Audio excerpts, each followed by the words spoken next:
21 পৃষ্ঠার 7 নাম্বার কি বলছে একজনে পড়ি বলো। আফজাল সাহেবের মাসিক আয় 18,500 টাকা। কেন? আফজাল সাহেবের মাসিক আয় 18,500 টাকা।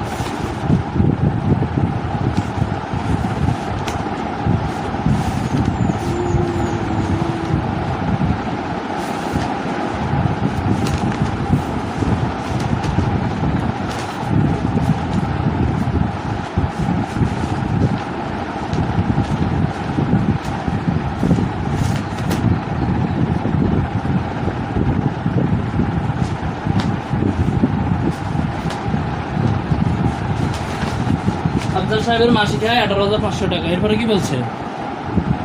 পরিবার বাবদ মাসিক ব্যয় হয় 13,200 টাকা। পরিবার বাবদ ব্যয় হয়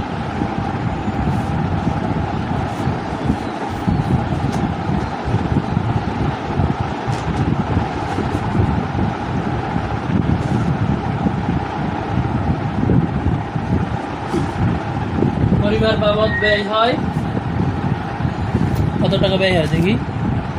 পরিবার বাবদ ব্যয় হয়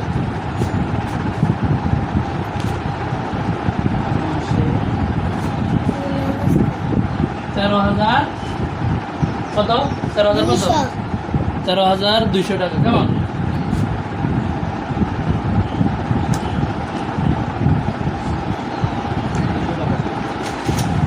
এরপরে কি বলছে? এরপরে বলছে প্রতি মাসে তার কাছে মোট কত টাকা অবশিষ্ট থাকে। প্রতি মাসে আফজাল সাহেবের কাছে কত টাকা অবশিষ্ট থাকে। তাহলে কি লিখবো? প্রতি মাসে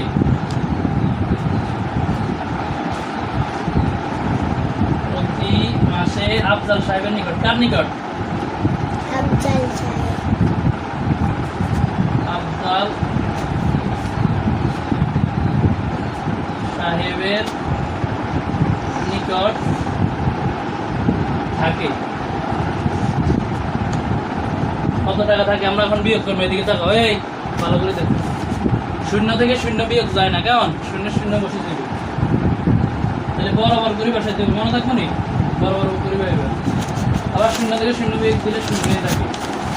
5 থেকে 2 বিয়োগ যা। কেমন? 5 টাকা থেকে 2 টাকা তুমি কিছু কিনতে চাইতে না নি। তাহলে 5 থেকে 2 বিয়োগ যা। 3 থেকে কোন? 3 4 5 কয় আঙ্গুল আছে? 3 আঙ্গুল। এরপরে 8 থেকে 3 বিয়োগ দিতে হবে। 3 থেকে 8 পর্যন্ত গুনতে হবে, মানে 3 এর পর থেকে 4 5 6 7 8 কত হয়েছে?